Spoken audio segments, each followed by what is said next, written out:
Joining us now is Dr. Robert Kelly in Cleveland, Ohio. Dr. Kelly is an associate professor at Busan National University.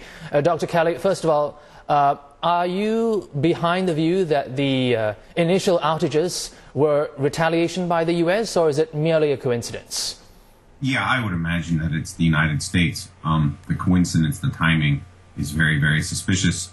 The President Obama said a few days ago when he addressed this that the United States would respond proportionately in kind.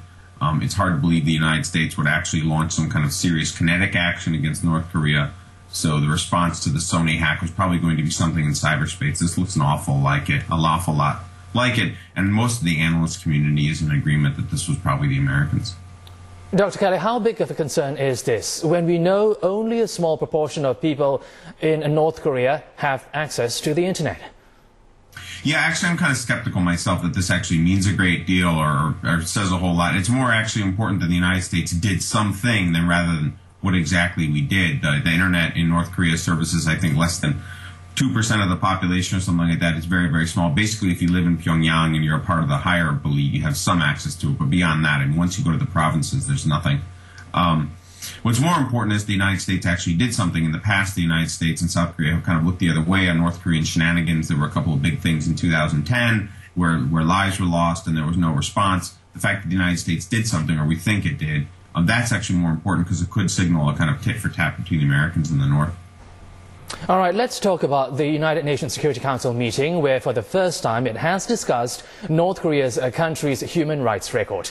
They brought up deliberate starvation, forced labor executions, torture and political repression. Now, all these are not new when one associates those things with North Korea. Can anything good come out of this discussion when it comes to helping the people of North Korea? Sure. Yeah, I do, actually. I'm actually of the opinion that this is actually a very good thing, the possible referral to the IIC, the International Criminal Court. A lot of people say, well, you know, it doesn't make any difference because the Chinese and the Russians are going to veto it, they're going to block it. That's true, of course, they will.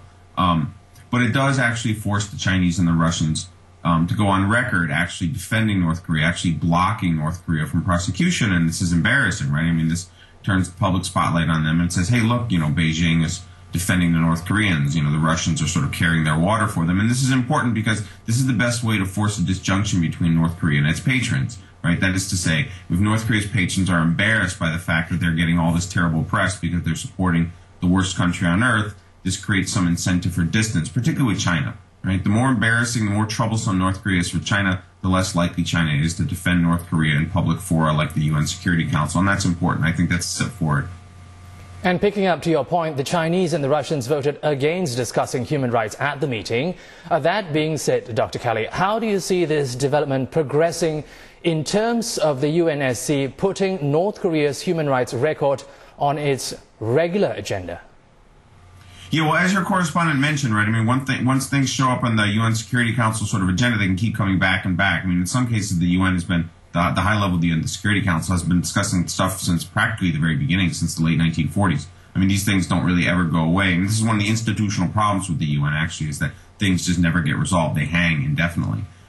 It is good in the sense that the United States and others on the Security Council can come back and bring this back, and they can continually force the Chinese, the Russians, and others to actually actively defend North Korea. And basically means lie, right? I mean, you can't say that North Korea is not committing human rights abuses. If you have to say that publicly, you're lying. And, you know, the Chinese and the Russians don't want to get tagged in public saying these things. So this is a useful way to apply moral pressure for change. I mean, it's not necessarily great pressure. I mean, it's not like there's going to be sanctions on China or something like that, but it's better than nothing. And that's, I mean, that's what we're dealing with, right? I mean, we're dealing with North Korea, where at this point we're so desperate for the North Koreans to change. So we'll take anything that works, and this is a start. This is a wedge. All right. Dr. Kelly, thank you for your views and happy holidays. I've been speaking with Dr. Robert Kelly from Busan National University, and he joined us from Cleveland, Ohio.